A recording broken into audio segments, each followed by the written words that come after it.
नमस्कार। आप सभी साधक परिवार का हमारे YouTube चैनल अमृत योग संजीवनी में बहुत बहुत स्वागत है। हम आशा करते हैं आप स्वस्थ होंगे, आपका परिवार स्वस्थ होगा। इन्हीं उम्मीदों के साथ हम आगे बढ़ते हैं। हम एक आज महत्वपूर्ण विषय पर बात करेंगे कि क्या हम लोग अपनी सेहत के जिम्मेदार खुद रहते हैं। तो इसी पैटर्न में बात है कि अपनी सेहत अपने हाथ, सदैव इसका पालन करें और अपने सेहत पे ध्यान दें। हमारा मेन बिंदु 3 बिंदु पे बात करेंगे: खान पान, रहन सहन, उठना बैठना और विचारमाणी। जो हम लोग अपने विचार में दिमाग में ग्रहण करते हैं उसका अपने दिनचर्या में लागू करते हैं। सेम 3 पैटर्न पे हमारी ज़िंदगी का मेन वसूल वही होता है कि हम लोग सबसे पहले हमारा उठना बैठना, जो हम लोग शरीर के अलाइनमेंट को सीधा रखने में दिक्कत करते हैं, तो बाद में तमाम प्रकार की विसंगतियां आने लगती हैं शरीर में। रीढ़ की हड्डी और पैरों में, गर्दन में तमाम प्रकार की दिक्कतें आती हैं। तो इसको क्या शुद्ध रखा जा सकता है? तो बिल्कुल रखा जा सकता है। जब आप अपनी सेहत का ध्यान देंगे तो ये सारी चीज़ें आपकी बिल्कुल क्लियर होती रहेंगी। तो आप लोग इसका ध्यान दें। अपने सोने जागने के तरीके में लोग उल्टा सीधा सोते हैं, तो उसकी वजह से भी तमाम प्रकार की दिक्कतें रीढ़ की हड्डियों में आती हैं। वर्टिगो, जो छोटी हड्डियां होती हैं हमारे रीढ़ के यहाँ नीचे वाला हिस्से में, वो टेढ़ी मेढ़ी हो जाती हैं, जिनके तहत तमाम प्रकार के ऑपरेशन, तमाम प्रकार के पट्टा बांधने वाला बेल्ट लगाना पड़ता है।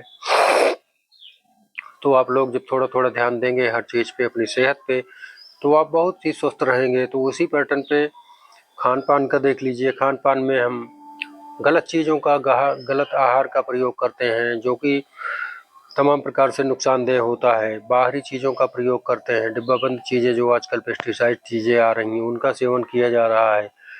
तो ये विसंगतियां हमारे शरीर में ही उत्पन्न होंगी। बाकी योगा, मेडिटेशन और प्राणायाम पे आप लोग जब ध्यान देंगे, खान पान पे ध्यान देंगे, तो सारी चीज़ें आपकी क्लियर रहेंगी, बिल्कुल कोई दिक्कत नहीं आने वाली है उसमें।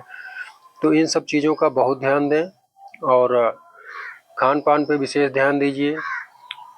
चावल, आटा, ये सब चीज़ें रोज़ डेली खाई जा रही हैं, लेकिन इनमें तमाम प्रकार की विसंगतियां उत्पन्न हो रही हैं। जो अनाज हमारे ऋषि मुनि के वरदान से, वरदान स्वरूप हम लोगों को मिली है, प्रकृति के वरदान के स्वरूप मिली है। जो पहले अनाज खाया जाता था, मोटा अनाज, जौ, चना, बाजरा, रागी, मक्का इत्यादि, उन सब का सेवन करिए। मिलेट का प्रयोग करिए, सब मिक्स आटा खाइए। तब आप देखिए कि आपके शरीर में न कोई विसंगति रहेगी, न कुछ रहेगा। शरीर हष्ट-पुष्ट बलवान रहेगा। और जो गैस की तमाम समस्याएं आजकल हो रही हैं, ये बाहरी खान पान, जैसे मैदा, चीनी, नमक, ये दिखता, और तेल, चिकना, मिर्च मसाला, ये सब चीज़ों की ये दिखता। और आजकल यही सब चल रहा है।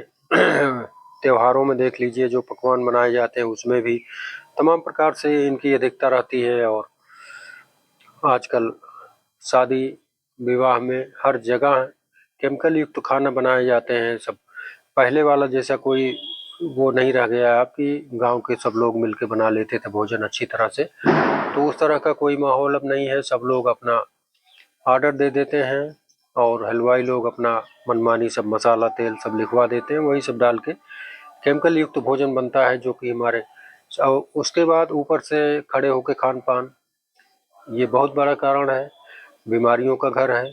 आप लोग इससे बचिए हमेशा। जहाँ खाने लायक है भोजन, वहाँ पे भोजन लीजिए, अन्यथा भोजन मत लीजिए। हल्का फुल्का नाश्ता कर लीजिए, वो चलेगा।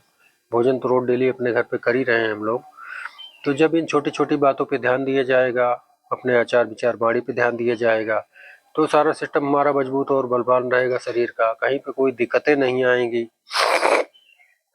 और योगा मेडिटेशन क्षेत्र में आप लोग हमारे चैनल पर सर्च कर सकते हैं, सारी वीडियो उस पे हैं, आप लोग देख सकते हैं। और जो हमारे नए साधक हैं वो कृपया वीडियो हमारा सब्सक्राइब करेंगे, चैनल लाइक करेंगे, शेयर करेंगे, जिससे और लोगों के पास ये जानकारियाँ जा सकें। और जो बुजुर्ग लोग हैं, जो डायबिटिक पेशेंट हैं, उस तरह के जो उनको दिक्कत है खान पान की, तो आप लोग एक समय निर्धारित करिए। ये सुबह का समय हो गया, दोपहर का, शाम का, भोजन का, नाश्ते का एक समय निर्धारित करिए, उसी पे चलिए आप लोग। बाकी जो दवाएं ले रहे हैं वो ठीक है, लेकिन ये भोजन भी दवा के रूप में लीजिए। जो जो टाइम आपका सिस्टम के हिसाब से है उसी टाइम पे लीजिए, समय से लीजिए, हल्का भोजन लीजिए। अंतराल अंतराल करके आप भोजन लीजिए और नाश्ता लीजिए, और नाश्ते में अच्छी चीज़ों का प्रयोग करिए। बाहरी चीज़ें जो आ रही हैं, डिब्बापन, पेस्टिसाइड चीज़ें, उन लोगों का प्रयोग न करिए। जब खान पान आप संतुलित रखेंगे, अच्छा रखेंगे, तो वही कहा गया है कि अपनी सेहत अपने हाथ। तो जब आप इन सब चीज़ों का पालन करेंगे तो आपकी सेहत अच्छी रहेगी, कोई दिक्कत नहीं आएगी। तो इन सब का आप लोगों को ध्यान देना ही देना पड़ेगा। बाकी योगा मेडिटेशन में आप लोग चैनल के माध्यम से हमारे देख सकते हैं, और अपने आप को स्वस्थ रखने के लिए ये सब चीज़ें आपको देखिए। योगा मेडिटेशन जो भाग दौड़ किया जाता है वो तो ठीक है, वो शरीर के लिए ब्लड सप्लाई, प्राण ऊर्जा सप्लाई, ये सब चीज़ें बेहतर करने के लिए, लेकिन जो मुख्य उद्देश्य है वो हमारा खान पान है, रहन सहन है। जब आप इसको साधोगे, इस पे ध्यान दोगे, तो सोने पे सुहागा होगा। वो आपका मेडिटेशन और प्राणायाम वो आपका जस्ट डबल फायदा देगा। जब आप खान पान और रहन सहन पे ध्यान दोगे तो इसका ख्याल आपको रखना पड़ेगा। और आज के लिए मार्गदर्शन में इतना ही हमारी भगवान से प्रार्थना रहेगी। आप सब हमारे जितने साधक हैं हमेशा स्वस्थ रहें, हमेशा अपने दिनचर्या पर ध्यान देते रहें, और हमेशा उनका परिवार स्वस्थ रहे, वो स्वस्थ रहें। तो आज के लिए इतना मार्गदर्शन में आप सभी के लिए मंगल कामनाएं। आप लोग हमेशा स्वस्थ रहें। तब तक के लिए जय जय श्री सीताराम, श्री राधे राधे।